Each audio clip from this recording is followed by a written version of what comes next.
साथियों राम राम, जय वीर तेजाजी महाराज की।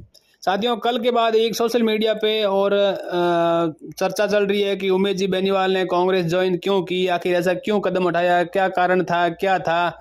अब उसका तो वही बता सकते हैं, हम कोई नहीं बता सकते, लेकिन मैं आपको इसके एक अंदर की बात बताता हूँ। साथियों, एक्चुअली क्या था कि हमें उमेश जी से कोई दुश्मनी नहीं है और हमें नहीं हरी जी से कोई दुश्मनी है। किसी के साथ किसी प्रकार की कोई दुश्मनी नहीं थी। हम राजनीतिक विचारधारा के लोग थे और राजनीतिक विचारधारा के माध्यम से एक दूसरे लड़ रहे थे, और वो लोकतंत्र के लिए बहुत जरूरी होता है। वो इसलिए होता है कि अपनी अपनी विचारधारा के ऊपर लड़ेंगे, जनता के सामने अपनी विचारधारा को पेश करेंगे। जनता जिसको पसंद करेगी वो जीतेगा और नहीं पसंद करेगी वो हारेगा।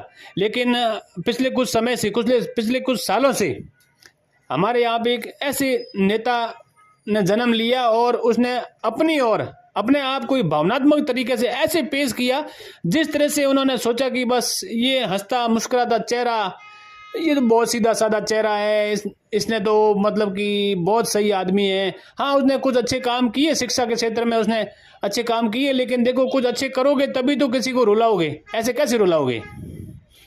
अगर आपको कहीं भी एंट्री मारना है तो कुछ दिखावे के लिए करना पड़ता है, ज़रूरी भी होता है। वो दिखावे के लिए किया उन्होंने, और आज वो अपनी राजनीतिक रोटियां सेकने के लिए कहाँ जाके सेटल हो गए हैं। और खासकर आरएलपी के कार्यकर्ताओं को आपस में, कांग्रेस कार्यकर्ताओं से इतना बेकदर लड़ाया, उनको मतलब कि एक दूसरे का दुश्मन बना दिया। एक दूसरे के घर पे नहीं आ रहे हैं, फोन नहीं उठा रहे हैं, बातें नहीं कर रहे हैं। कांग्रेस और आरएलपी के कार्यकर्ताओं को इतना बड़ा आपस में विरोधाभास करके गैप और दूरियां डाल दी गई। ऐसा क्यों किया गया? अगर आपको कांग्रेस के अंदर जाना ही था तो आपने आज से 3 महीने पहले रातों रात आरएलपी के कार्यकर्ताओं ने सड़कों पे उतरे, सड़कों पर पहरेदारी की, गाड़ियां तोड़ी, आगे पीछे गाड़ियों को दौड़ाया। भाई भाई के दुश्मन हो गया, बाप बेटे का दुश्मन हो गया, बेटा बाप का हो गया, माँ बेटे का हो गया, जीजा साड़ा का हो गया, साड़ा जीजा का हो गया। इतनी खींचतान आपने क्यों करवाई? फिर अगर आपको कांग्रेस में जाना ही था, हम नहीं कहते हरी चौधरी बुरा है या फलाना बुरा है, हम किसी को बुरा आज पहले कहते, हम आप ही के लिए उनसे बुरे हुए और आज आप जाके उनके चरणों में बैठ गए हो, उनकी गोदी में माथा टेक दिया। तो कार्यकर्ताओं का क्या कसूर था कि उनको आपने लड़ाया? ये जवाब उमेश जी बेनीवाल को देना चाहिए। आप कल के बाद जो मीडिया में बाइट दे रहे हो, आप जब कल कांग्रेस ज्वाइन करने से पहले आप जा रहे थे, वो भी बाइट आपकी वायरल हुई है। उसके बाद दो तीन पत्रकारों ने आपसे सवाल पूछे, आप मिला जुला डरे हुए घबराए हुए से जवाब दे रहे हो, क्यों नहीं खुला कह रहे? आपने कब कार्यकर्ताओं के साथ, जब आपने धन्यवाद सभा रखी, कुछ मतों से आप हार गए थे, आपके पता नहीं है, मुझे नहीं पता कि आपके शरीर दिमाग में दिल में क्या गुजरी होगी हारे हुए पे, लेकिन आपके जो हार्डली आपके साथ जुड़ाव था, जिसका दिल से आरएलपी पार्टी और उमेश राम बेनीवाल, हनुमान बेनीवाल से जुड़ाव था, उनकी माताएं बहनें और उनके बच्चे, और वो खुद इतने रोए, वो पत्थर, वो दीवारें चीख के नहीं कहती कि हाँ इतने घंटे रोए। इतना भावनात्मक चुनाव हमने कभी नहीं लड़ा और नहीं हमने कभी किसी के खिलाफ लड़ाई की। हाँ, हम भी किसी विचारधारा के साथ जुड़े हो सकते हैं, लेकिन इतना भावनात्मक नहीं बना जिस पिछले चुनाव में आपने बनाया। और हरी चौधरी को इस तरह से दुश्मन बना करके आपने पेश किया। आपने किस लिए किया? चुनाव जीतने के लिए किया ना। पर्सनल आपकी दुश्मनी नहीं थी, अगर होती तो अभी आप कांग्रेस के साथ नहीं जाते, सीधी सी बात है। आप कांग्रेस के साथ गए हो तो इसका मतलब आपकी पर्सनल दुश्मनी नहीं थी और आपने चुनाव जीतने के लिए सारा प्रोपोगेंडा रचा गया था। इसका जवाब उमेश जी बेनीवाल आपको देना चाहिए कार्यकर्ताओं को। आज उन कार्यकर्ताओं के साथ क्या बीत रही होगी? आपको कार्यकर्ता कॉल कर रहे हैं, पूछ रहे हैं, आप उनको जरा सा जवाब दे के फोन काट देते हो। क्यों? उन्होंने कहा कि हमने ऐसा उम्मीद था, ऐसा कभी नहीं सोचा। किसी ने कहा था कि ऐसा ऐसा है, लेकिन लोगों की बातों का हमने नहीं माना। आज रियली हमें पता चल गया कि हंसते और मुस्कुराते हुए चेहरे के पीछे का राज बहुत गहरा था। इसके पीछे बहुत खतरनाक तरीके से एक राज पैदा हुआ था और वो आज खुल करके सामने आ गया। हम सब आरएलपी के कार्यकर्ता इस चीज को भली भांति भांप चुके हैं। हमें हरी जी से कोई दुश्मनी नहीं थी, हमें कैलाश जी से कोई दुश्मनी नहीं थी, हमें मोदी जी से कोई दुश्मनी नहीं थी, हमें किसी से भी कोई दुश्मनी नहीं थी। पर्सनल हमारा किसी ने कुछ नहीं बिगाड़ा था। आपकी वजह से हमने इनसे दुश्मनियां मोल ली और आज आप जिस चरणों में जाके जो धन बल, आप ही कह रहे थे, हमने नहीं कहा, कार्यकर्ताओं ने कभी धन बल मन बल का नाम नहीं लिया। आपने कहा था कि धन बल जीत गया और मन बल हार गया। हम तो कह रहे हैं धन बल तो जीतेगा ही, लेकिन मन बल जब चरणों में रहेगा तो वाकई जीता है और जीतेगा भी आगे भी। आप क्या सोच रहे हो, राजनीतिक में आपकी पदोन्नति हो गई, आप बहुत ऊपर चले गए, कांग्रेस आपको प्रधानमंत्री का चेहरा बना देगी, हरीजीत चौधरी आपको क्या सोच रहे हो सांसद या आपको पद न जाने या केंद्रीय मंत्री बना देंगे आपको। हम यहीं बैठे हैं, कार्यकर्ता आरएलपी के हैं, और आज हमारा दिल दुखाया आपने, हमारे नेता माननीय हनुमान जी बेनीवाल साहब का साथ छोड़ा है आपने, अकेला छोड़ दिया उस भाई को, उस जवान नौजवान किसान की कौम के लिए लड़ने वाला बंदा था, उसको आपने अकेला किया। आपने तेजाजी की कसम खाई थी कि मैं कसम खाता हूं बीच मझधार में छोड़ के नहीं जाऊंगा, और आपने कसम को तोड़ा है, तेजाजी की कसम खा के आपने तोड़ा है।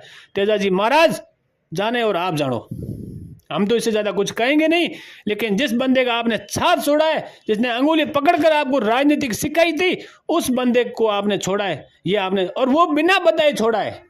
वो हरी झंडी देते, वो बता देते कि जाइए, तो हम भी मानते कि हाँ कोई बात नहीं, नेताजी ने उनको हरी झंडी दी है, उनको बिना बताए आपने कांग्रेस छोड़ा है।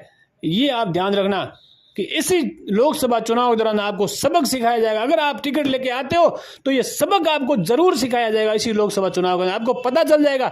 अब आपके जो आपके आगे पीछे डीजे चलते थे, आपको कंधे पे उठाकर नेताजी चलते थे, वो नेताजी, वो जनता, वो डीजे, अभी लोकसभा चुनाव आपको पता चल जाएगा। चंद कांग्रेस के कार्यकर्ताओं के अलावा आपको कोई कंधे पे उठाने वाला नहीं मिलेगा, और आपका जो मान सम्मान था ना आरएलपी पार्टी और आपके मुस्कुराते हुए चेहरे के पीछे, वो मान सम्मान अब कितना हो जाएगा, आप खुद को आभास हो गया है। 50% बचा खुचा इस चुनाव के दौरान आपको पता चल जाएगा कि कितना मान सम्मान रहेगा आपका, कौन कितना आपको तवज्जो देगा, ये इस लोकसभा चुनाव के दौरान आपको पता चल जाएगा। और आप खून के आंसू रोगे, आप कहोगे कि वास्तव में मेरी जिंदगी की पहली गलती थी, मैंने आरएलपी पार्टी और उमेश बेनीवाल को अकेला छोड़ करके मैंने कांग्रेस पार्टी ज्वाइन की। अरे डूबते जहाज में कौन सवार होता है मेरे साथियों, कांग्रेस पार्टी डूबता हुआ जहाज है, इनके पास चेहरा कहाँ है, देश के अंदर प्राइम मिनिस्टर का चेहरा कहाँ है। एक हिंदू विरोधी पार्टी, कहाँ किसानों का कौन सा बड़ा काम किया, किसानों का एक काम उमेश जी बेनीवाल बता दे किसानों के लिए। विगत 5 सालों में आपने अशोक गहलोत को कोसा, न जाने हरीश चौधरी को कितनी बार कोसा, और आज वो किसान का भला करने के लिए आप वहां कांग्रेस में गए हो। तो क्यों कल किसानों के बारे में इतनी बड़ी बड़ी बातें बोल रहे थे। कांग्रेस नागनाथ सापनाथ, न जाने तुमने कौन सा नाथ बोला। ये मेरी एक दुखी और पीड़ित कार्यकर्ता की आवाज़ थी, मेरे भड़ास थी, मैंने निकाली है। और मैं मेरे साथियों से कहना चाहता हूं, प्लीज़ आप मेरी इस भड़ास को आगे से आगे शेयर करें। हर एक आरएलपी के कार्यकर्ता, हर एक नौजवान, युवा नौजवान के पास ये फ़ोन में वॉइस, ये रिकॉर्डिंग जानी चाहिए, बिल्कुल जानी चाहिए, पता चलना चाहिए। और हमारे नेताजी बेनीवाल साहब जस्ट इसके बारे में कोई न कोई फैसला ले और हमें बाड़मेर में कोई मजबूत एक और नेता दे, जिससे कि हम उसकी 70 साया में हम आरएलपी पार्टी को मजबूत करें, और आरएलपी पार्टी को हम विधानसभा के अंदर बिल्कुल मजबूत करेंगे। लेकिन इस लोकसभा चुनाव के अंदर हम कैलाश जी चौधरी को समर्थन करेंगे और जिताएंगे, और पता चलाएंगे कांग्रेस और इन कांग्रेस के अंदर जाने वाले जो बहुत चर्चित चेहरा माने जाते ना, बहुत बड़ा जनाधार है। इस जनाधार का बायतू विधानसभा से भी पता चल जाएगा ये कितना बड़ा जनाधार था, बेनीवाल साहब का था या उमेश जी का था। इस जनाधार का भी इनको पता चल जाएगा, और लोकसभा चुनाव में इनको खुद पता चल जाएगा। आगामी 2 महीने में ये उमेश जी खुद अगर पछताए नहीं तो हम यही बैठे कार्यकर्ता, हम विरोध इनका कभी नहीं करेंगे, धरातल पे विरोध नहीं करेंगे, क्यों हमारे अंदर हनुमान बेनीवाल साहब की संस्कृति है। हम किसी का विरोध नहीं करेंगे, हम वोट के चोट पहुंचाएंगे और अकल को ठिकाने लाएंगे। बेनीवाल साहब के साथ धोखा किया, हमारे नेताजी के साथ आपने धोखा किया, हम आपको माफ नहीं करेंगे, किसी भी हालत में माफ नहीं करेंगे। आप जितना मर्जी ये बनावटी मुस्कान, ये सर्जरी वाली मुस्कान आप ले आना चेहरे पे, लेकिन इस बार इस मुस्कान के पीछे जनता नहीं आएगी।